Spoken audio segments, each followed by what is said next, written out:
Assalamualaikum warahmatullahi wabarakatuh. Salam hangat dari saya Pade. Semoga teman-teman yang mendengarkan diberikan kesehatan dan rizki yang cukup. Kali ini ada cerita kisah kelam di balik tragedi pabrik gula. Sebelum mulai ceritanya, sempatkan berdoa terlebih dahulu agar terhindar dari gangguan saat mendengarkan. Jangan lupa klik subscribe dan tekan juga lonceng notifikasinya agar bisa mendengarkan lebih banyak kisah dari saya. Untuk teman-teman yang punya cerita mistis, juga bisa dikirimkan lewat email yang tertera. Dan tanpa basa-basi lagi, mari kita simak ceritanya. Pada suatu malam yang dingin, di bulan Oktober 1932, pabrik gula Waringin berdiri megah di tengah desa kecil di Jawa Tengah. Meski menjadi kebanggaan masyarakat setempat, pabrik ini juga menyimpan kisah-kisah kelam. Gemuruh mesin-mesin raksasa terdengar sepanjang hari, menggiling tebu menjadi gula yang siap dikirim ke seluruh penjuru negeri. Namun, malam itu berbeda. Di ruang boiler, para pekerja tengah sibuk memastikan proses berjalan lancar ketika tiba-tiba terdengar bunyi mendesis yang tak biasa. "Pak, tekanan di sini naik terus," teriak salah satu pekerja muda. Wajahnya pucat ketika melihat jarum pengukur tekanan yang hampir melewati batas merah. Kartini, seorang pekerja perempuan yang dikenal cekatan, mencoba menenangkan suasana. "Cepat matikan mesinnya, kita harus." Ledakan keras mengguncang ruangan. Api dan pecahan logam beterbangan membakar apa saja yang ada di dekatnya. Jeritan orang-orang bercampur dengan suara gemuruh mesin yang runtuh. Di tengah kobaran api, Kartini berdiri dengan tubuh penuh luka bakar. Matanya yang dulu cerah kini hanya menyisakan tatapan kosong penuh dendam. Pabrik itu tetap beroperasi setelah tragedi itu, tetapi suasana tidak pernah sama. Pekerja sering mendengar langkah kaki di lorong kosong atau melihat bayangan Kartini di dekat ruang boiler. Hingga akhirnya, pabrik itu ditutup pada 1980-an, meninggalkan bangunan kosong yang dihantui oleh masa lalunya. "Ayolah Ton, seriusan deh. Kenapa sih lu ngebet banget ke pabrik angker itu?" Roni bersandar di kursi kafe, memainkan sedotan di gelas kopinya. Anton, sahabatnya, mengeluarkan kamera DSLR dari tas. "Lu tahu kan, video mistis lagi rame banget sekarang. Kalau kita dapat footage di pabrik gula Waringin, bisa viral bro." Lila, yang duduk di seberang mereka, mendengus. "Viral apaan?"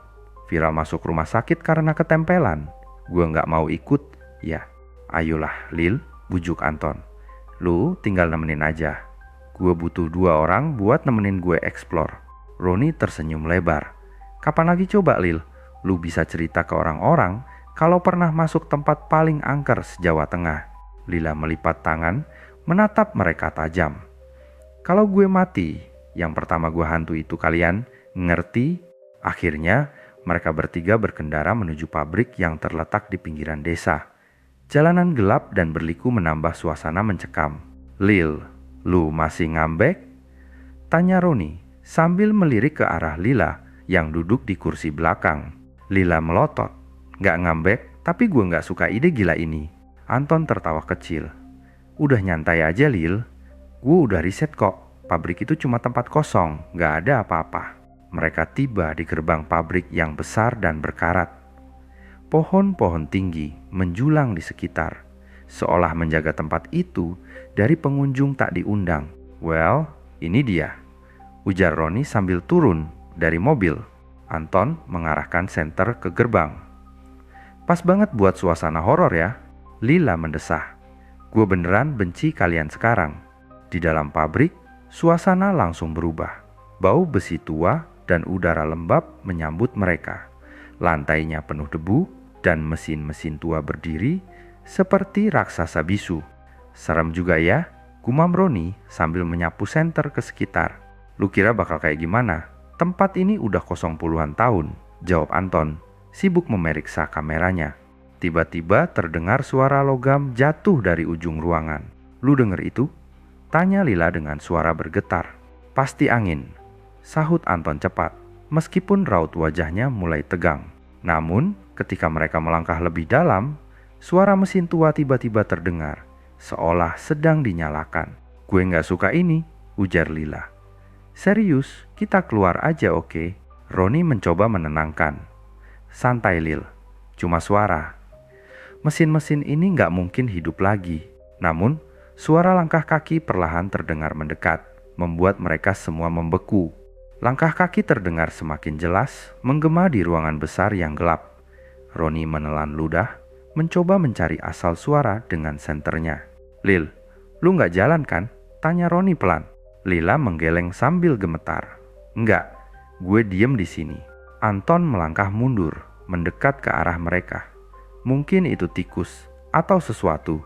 Suara langkah kaki tiba-tiba berhenti.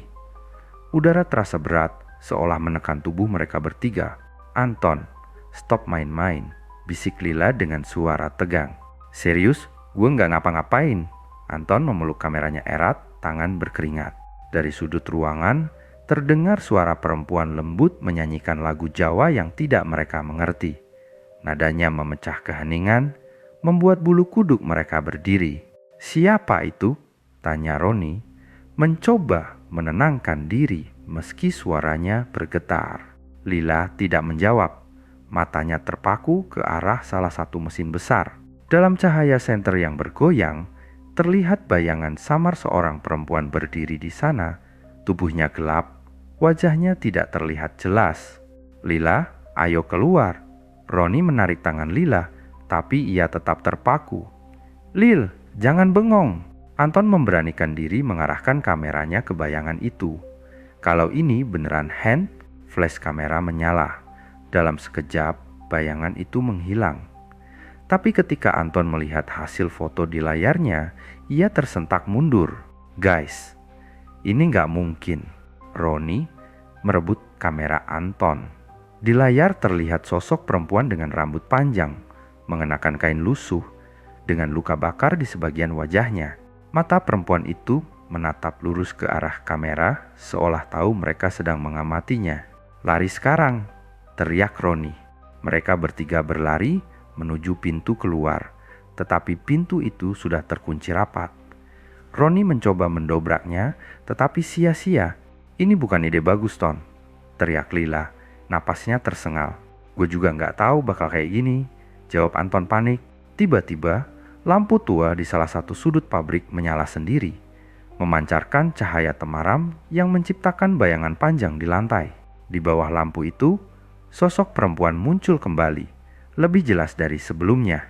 Tubuhnya penuh luka bakar, sebagian kain menempel pada kulit yang melepuh. Matanya kosong, tetapi ada senyuman menyeramkan di bibirnya. "Kalian ingin melihat, bukan?" Suaranya serak nyaris berbisik.